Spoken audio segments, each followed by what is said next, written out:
आजच्या समारंभाचे अध्यक्ष आदरणीय पवार साहेब,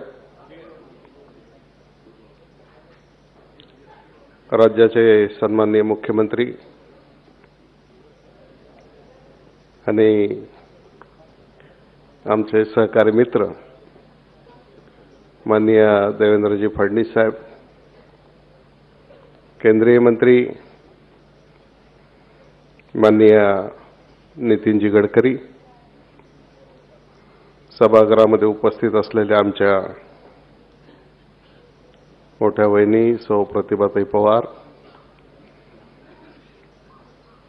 विधान परिषदेचे सभापती माननीय रामराजे नाईक निंबाळकर,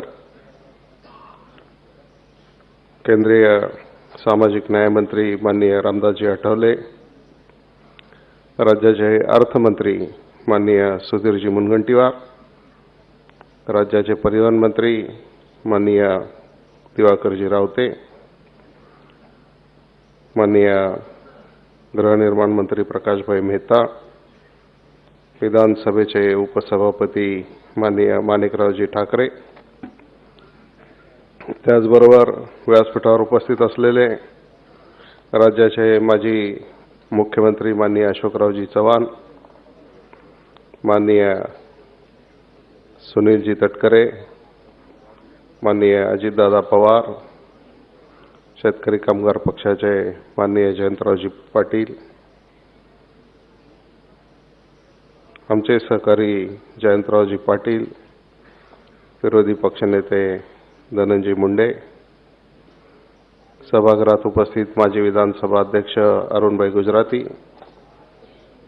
माननीय शंकररावजी कोल्हे, रयत शिक्षण संस्थेचे चेअरमन अनिलजी पाटील, दीपकजी केसरकर, डॉक्टर मुनगेकर, अमितजी देशमुख, श्रीयुत रावसाहेब शेखावत, ॲडव्होकेट जनरल श्रीयुत आशुतोष कुंभकोणी, गणेशजी नाईक साहेब,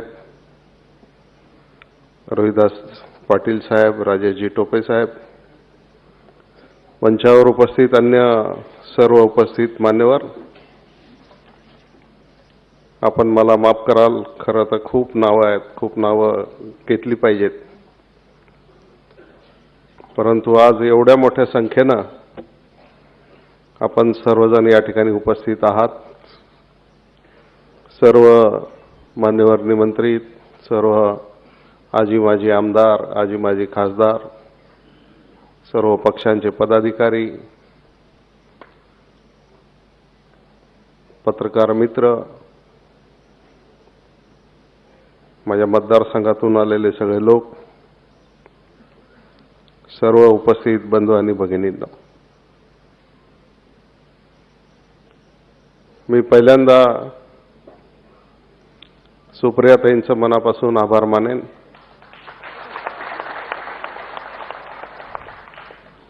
की त्यांनी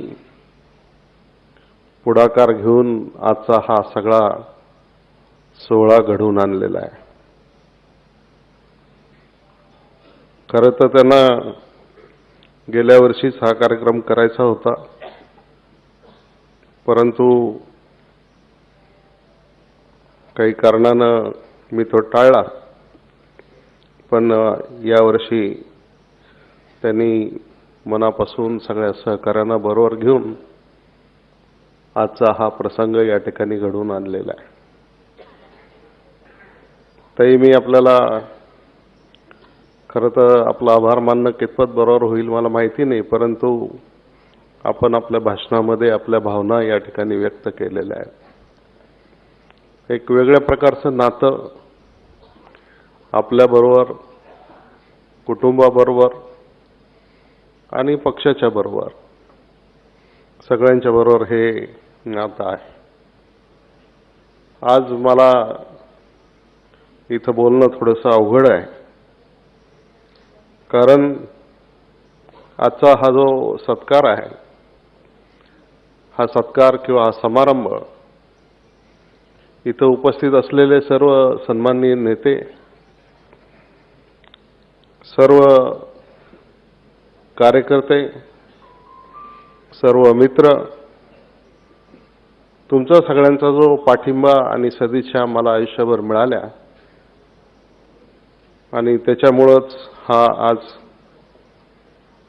सोहळा या ठिकाणी माझ्या आयुष्यामध्ये घडतोय. एका वाक्यात जर माझ्या आयुष्याचं वर्णन करायचं ठरलं तर पवार साहेबांनी आशीर्वाद दिला आणि त्याच्यामधून आज जे काही घडलं, जो मी काय आहे तो आज फक्त त्याच्यामुळेच आहे.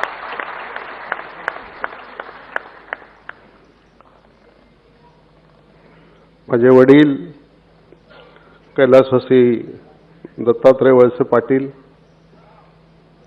आदरणीय साहेब, सौवैनी यांनी अगदी आज मला आदरणीय अप्पासाहेब पवार साहेबांची सुद्धा आठवण येते की यांनी सगळ्यांनी जे मनापासून प्रेम केलं, पाठिंबा दिला आणि त्याच्यामधून मग माझे वडील असतील, माझी आई असेल, माझे बंधू असतील, पत्नी असेल, कुटुंबातले सगळे लोक असतील, या सगळ्यांचे हात याला लागलेले आहेत. तुमचं सगळ्यांचं सहकार्य, आशीर्वाद, प्रेम याच्यामधून माझी ही कारकीर्द घडलेली आहे. वडील 67 साली आमदार होते. माझा जन्म 56चा, तेव्हा मी 11 वर्षाचा असेन आणि त्यावेळेला गावामध्येच 11वी पर्यंतचं शिक्षण मी घेतलं आणि शिक्षण घेत असताना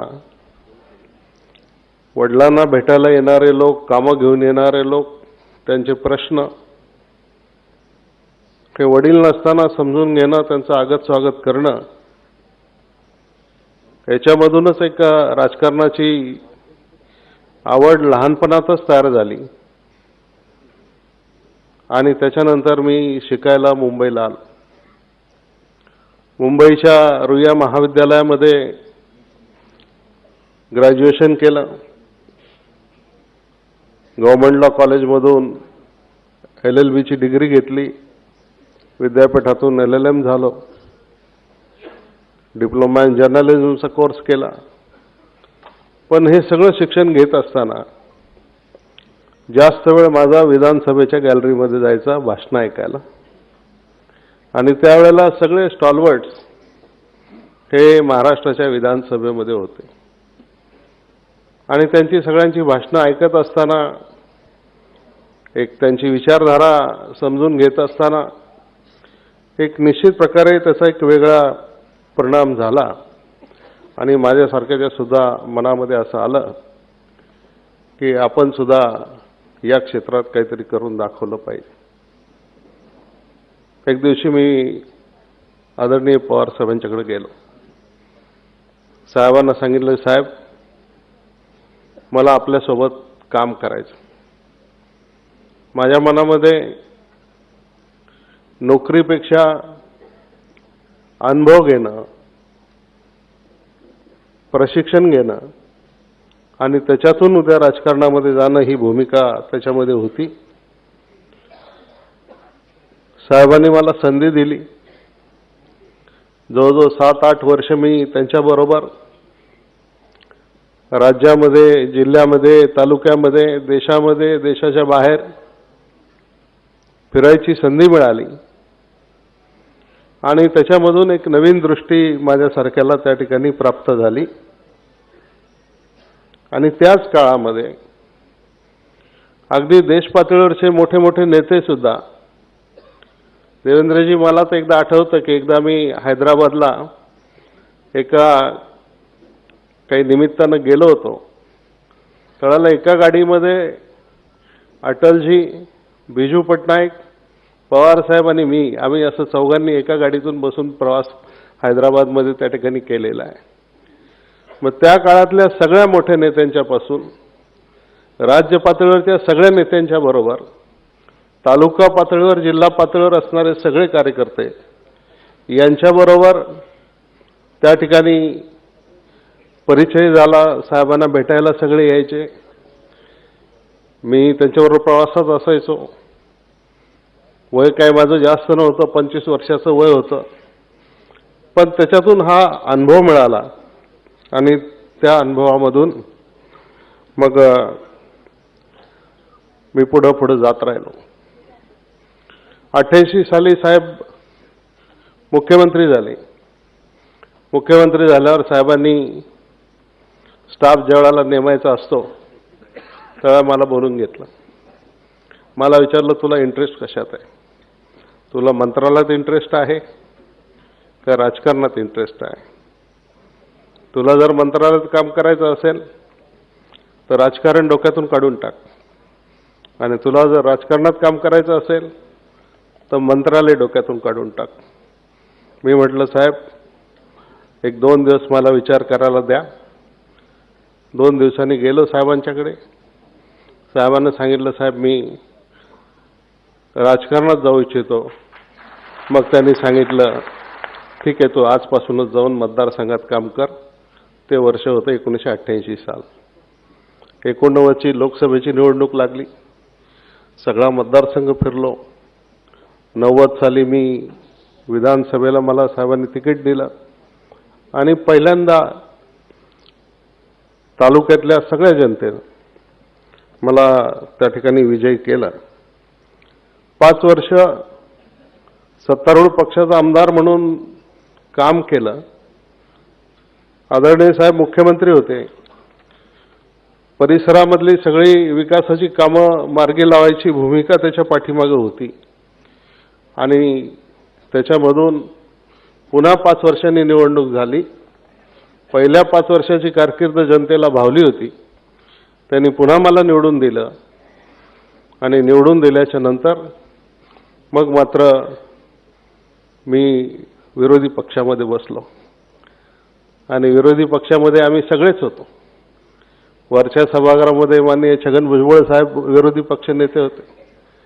खालच्या सभागृहामध्ये माननीय पिचड साहेब विरोधी पक्ष नेते होते. सुधीर भाऊ आपण होतो सगळे समोरासमोर. आणि मग आबा असतील, जयंतराव पाटील असतील, माणिकरावजी होते, अजितदादा होते, दाजी आपण होतात. आम्ही सगळे लोक त्या काळामध्ये अतिशय आक्रमकपणानं सरकारच्या विरोधामध्ये जनतेच्या प्रश्नाच्या संदर्भामध्ये लढत होतो. आणि त्या 5 वर्षाच्या काळामध्ये आम्ही जे काम केलं त्याच्यामधून मग 99 साली विधानसभेची निवडणूक झाली. पुन्हा निवडून आलो. मग नुसतंच निवडून आलो नाही, ते 6 वेळा सलग आत्तापर्यंत निवडून आलो. 99च्या निवडणुकीच्या नंतर काँग्रेस आणि राष्ट्रवादी पक्षाचं सरकार झाल्याच्या नंतर आदरणीय साहेबांनी निर्णय घेतला की राज्यामध्ये तरुण पिढीला प्रोत्साहन दिलं पाहिजे आणि त्या काळात आम्हाला सगळ्यांना कॅबिनेट दर्जाचं मंत्रिपद पवारसाहेबांनी दिलं. खरं तर पुणे जिल्ह्यासारख्या जिल्ह्यामध्ये एवढी स्पर्धा असताना माझ्यासारखा कार्यकर्ता कदाचित मंत्री होऊ शकला नसता, परंतु संधी दिली. संधी दिल्यानंतर एकच भूमिका मनामध्ये होती की साहेबांनी जे मंत्रिपद दिलंय ते काही नुसतं मानापानासाठी दिलंय असं नाही, तर साहेबांनी दिलेलं मंत्रिपद हे काहीतरी काम करून दाखवण्यासाठी आहे. उच्च आणि शिक्षण विभागाची जबाबदारी मला दिली. राज्यामध्ये खूप मोठ्या प्रमाणामध्ये शिक्षणाचा विस्तार केला. व इंजिनिअरिंगचं क्षेत्र असेल, पॉलिटेक्निक्स असतील, ITI असतील, सगळ्या क्षेत्रामध्ये विस्तार केला. त्याच्यामधून आज तरुण पिढीला त्या ठिकाणी संधी मिळाली. ऊर्जा विभागाची संधी मला ज्यावेळेला बोलून साहेबांनी दिली त्यावेळेला या राज्यामध्ये भारनियमन हा शब्द परवलीचा शब्द झालेला होता. गडकरी साहेब वरच्या सभागृहात विरोधी पक्ष नेते होते. गडकरी साहेब त्यावेळेला वरच्या सभागृहात भूमिका मांडत होते, बाकीचे सगळे लोक खालच्या सभागृहात भूमिका मांडत होते. परंतु शांतपणानं हा प्रश्न सोडवायचा आणि त्याच्यातून राज्याला बाहेर काढायचं. आज राज्यामध्ये त्यावेळच्या परिस्थिती आणि आजच्या परिस्थितीत हा फरक आहे की त्यावेळेला वीज नाही म्हणून लोडशेडिंग होतं. आज राज्यामध्ये सुद्धा आणि देशामध्ये सुद्धा सरकारी प्रकल्प आणि खाजगी क्षेत्रातले सुद्धा प्रकल्प याची मोठी निर्मितीची क्षमता आज निर्माण झालेली आहे. बाकीच्या काही तांत्रिक गोष्टी असतील, परंतु त्याच्यामधून आज पुढे जाण्याच्या संदर्भातली भूमिका आहे. हे सगळं करत असताना 1 वर्ष मला अर्थमंत्री पदाची सुद्धा जबाबदारी त्या ठिकाणी स्वीकारावी लागली.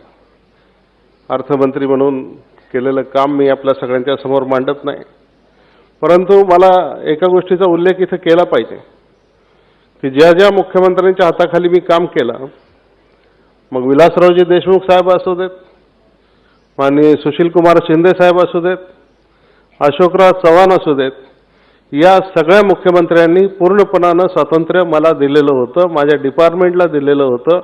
मला कुठला अधिकारी पाहिजे, काय पाहिजे, सगळं दिलं होतं.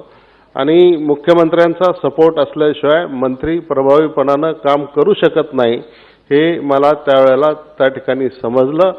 आणि जे काही काम माझ्या हातामधून घडलं ते त्यावेळेला घडलं. नंतर विधानसभेच्या अध्यक्षपदाची जबाबदारी माझ्याकडे आली. थोडीशी नाराजी होती, कार्यकर्त्यांच्यामध्ये होती, माझ्याही मनामध्ये होती, परंतु कालांतरानं मग मी त्याच्यामध्ये रमलो. आणि विधानसभेचा अध्यक्ष म्हणून केवढी मोठी परंपरा आहे, याच विधानसभेमधून लोकसभेच्या अध्यक्षपदापर्यंत मग दादासाहेब मावळणकर असतील, शिवराज पाटील साहेब असतील, मनोहर जोशी साहेब असतील, ही सगळी मंडळी त्या पदापर्यंत त्या ठिकाणी जाऊन पोहोचलेली आहेत. आणि मग त्यावेळेला काम करत असताना थोडीशी सरकारी पक्षाची नाराजी राहायची, परंतु शेवटी प्रश्नाला न्याय मिळाला पाहिजे, सामान्य माणसाच्या प्रश्नाला न्याय मिळाला पाहिजे, ही भूमिका माझ्यासारख्याची राहायची. पण मी एका दृष्टीने भाग्यवान आहे की मी ज्या वेळेला विधानसभेचा अध्यक्ष होतो त्यावेळेला महाराष्ट्राच्या विधानसभेचा अमृत महोत्सव झाला. महाराष्ट्राच्या विधानमंडळाची स्थापना 1937 सालामध्ये झाली आणि तो अमृत महोत्सवाचा कार्यक्रम करत असताना देशाच्या राष्ट्रपती सौ प्रतिभाताई पाटील, देशातले सगळे देशातले सगळे विधानमंडळाचे पीठासन अधिकारी, अनेक गव्हर्नर्स, अनेक मान्यवर, अनेक सगळेजण आले. आणि त्याच्यामधून समारंभ तर झालाच, पण त्या निमित्तानं राज्यामध्ये थोडी चर्चाचं सत्र सुद्धा घडवून आणली. आणि त्याच्यामधून आज जे काम घडलं, ज्या IAS अधिकाऱ्यांनी मला मदत केली, विधानमंडळाच्या ज्या पीठासन अधिकाऱ्यांनी मला मदत केली, आणि त्याच्यामधूनच हे सगळं काम मी करू शकलो. आणि म्हणून आज मी आपल्या समोर या परिस्थितीमध्ये या ठिकाणी उभा आहे. अधिक न बोलता मला आशीर्वाद, प्रेम तर सगळ्यांचंच मिळालं, तुमचंही सगळ्यांचं मिळालं, विरोधी पक्षात असतानाही मिळालं, सत्तारूढ पक्षात असतानाही मिळालं. म्हणजे असं काहीच नाही, म्हणजे मला माझ्या आयुष्यामध्ये जे आहे ते सगळं, त्याच्यामध्ये आपल्या पक्षाच्या भूमिका घट्ट ठेवून त्याच्यामधून विकासाच्या कामामध्ये मदत करायची भूमिका आपण सगळ्यांनी घेतली, आजही घेतात. त्याच्याबद्दल मी आपला मनापासूनचा आभारी आहे. आज मी या ठिकाणी शेवटी माझं भाषण संपवत असताना मी 1-2 गोष्टीचा उल्लेख या ठिकाणी करणार आहे की काही कठीण प्रसंग पण आले. एक पहिला प्रसंग कोठेवाडीचा प्रसंग अहमदनगर जिल्ह्याचा पालकमंत्री असताना आला आणि तिथल्या महिलांच्यावर अत्याचार झाले.